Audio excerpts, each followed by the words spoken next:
Good morning, it's Loren from the Tanglewood Wellness Center in Costa Rica. And I'm here with a group of folks who are all now finished fasting, where everyone's on their way in the next 4 or 5 days back to their various homes. And a question that I get asked a lot, and I've probably talked about before here on videos, is what do I eat? Everyone wants to know what do I eat and how much do I eat, etc., etc. So today's been a typical day. It is 11:10, and so far today I have had nothing. And that's typical for me. And some of you may be aware, because you're also up early. I'm usually up and working by 5 a.m. Throughout the day, I'm often, I no longer really take an hour and work out, but I don't like sitting for very long. So I'll do maybe a consultation. I've had consultations every day from at 6, 6:30, 7, 7:30. I'll do a consultation, I'll jump up, I'll do a set of push-ups, I'll do another consultation, I'll go in the kitchen, do some dips on the countertops. I'm constantly being active, I'm working hard all day long, tons of energy. My first meal is usually when we're finished here at some point, which, through most of the session, we're done here around 1 o'clock in the afternoon. Now it's a little earlier because I've got all your vital signs ready, and so we'll be finished at noon, but normally it's around 1 o'clock. That's usually my first meal, between 1 and 2.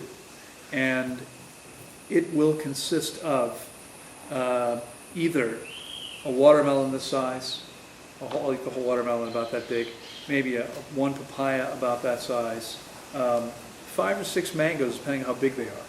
They might be like this size, something like that. I might eat a pineapple, any one of these things. Most of my meals are mono fruit meals, so only one fruit at a time. I will occasionally eat bananas. I'm very excited. We've been planting a lot of bananas. We've been planting bananas and papayas and lots of fruit trees, and we've recently harvested our second bunch off the plants that I've planted. We have 2 more bunches that are coming. The one that still has about 2 months to go is the Cuban red bananas, my favorite. And it's going to be a big bunch, and that's the benefit of banana circles, permaculture. So I don't eat a lot of bananas, but when those are ready, I'll be eating those probably every day, 6 or 7 or 8 at a time, because they're not very big, until they're gone. What else?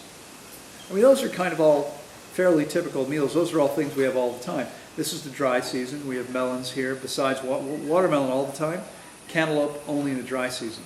So I might eat 2 cantaloupes this size. That's a meal, something like that. Those are all typical meals. I'll do that twice a day. Most days it's just fruit, 2 meals of fruit, very much like you said before we started. That's pretty typical for me. Watermelon 1 meal, papaya the next. I'm done. That's it for the day. 2, 3 times a week, sometimes 5 times a week, and sometimes no times a week. For a couple of weeks in a row, I'll eat a salad. I listen to my body. I eat salad when my body wants it. It's usually a pretty good sized bowl. It might be 1 or 2 heads of lettuce, depending on how big they are. We get organic lettuce here, so they're not typically giant heads like you might see sometimes that are produced commercially. I'll eat 1 or 2 of those heads, 1 or 2 large tomatoes, maybe half to a whole red pepper, and a whole small avocado. And that's my salad. Simple, no dressing. That's it. That's typical for me. And that's really all there is to it. And it's funny because over the last, it's really been over the last 2 or 3 years, I think. I've been getting a lot of flack from people who accuse me of promoting caloric restriction. Now, you guys have been with me here now for almost a month. Some of you have been here for much longer than that. Has anybody ever heard me encourage caloric restriction?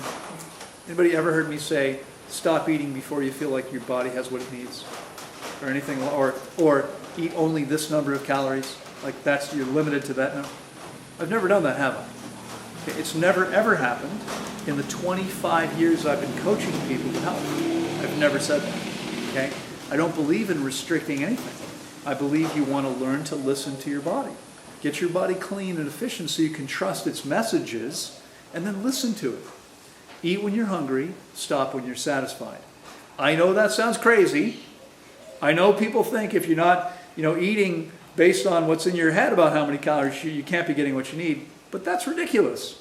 No other animal figures out in advance what it needs and then calculates it and gets online and puts it all into a computer to make sure they're getting what they need. They just listen to their bodies.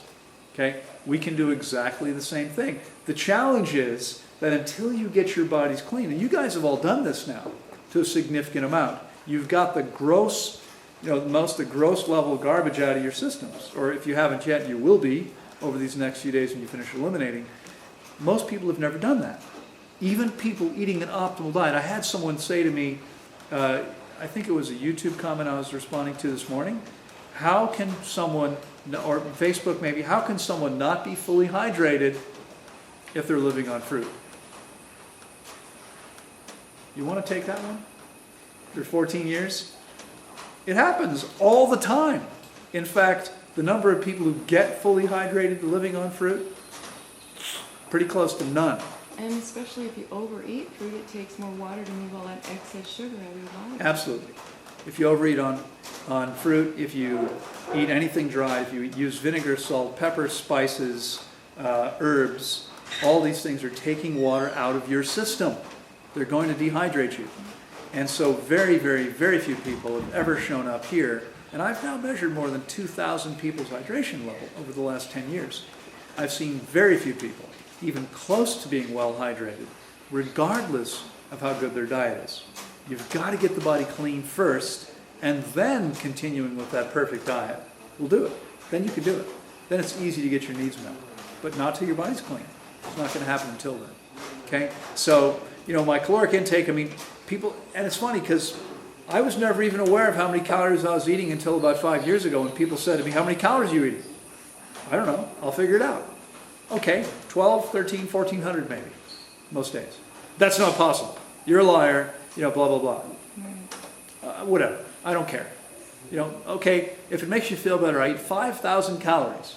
In fact, here, I eat 8,400 calories. Is that a better number? That's per week. Okay, but if you feel better because you like that number, good. You're all set. Forget about the number of calories. That's all up here. We have to get into our bodies to become as healthy as possible. I eat when I'm hungry. I stop when I'm satisfied. There are times, like when durian's plentiful. I was on a friend's farm in the south of the country a while ago, got some fresh durian. I probably ate 2,000 calories that day. And I'd do it again tomorrow if I had the availability of those durians. But that's very rare.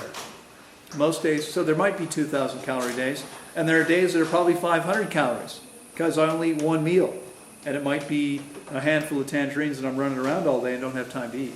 That happens too. And I hope it's clear because there's now tons of research on intermittent fasting. There are huge benefits to not eating anything every once in a while. Skipping days of eating is good for you. So how can it be true that overeating, eating until you're bursting, as some people are encouraging you to do, could possibly be healthy? It's not. Anyway, I hope that's helpful. This is short and sweet. I'll see you next time.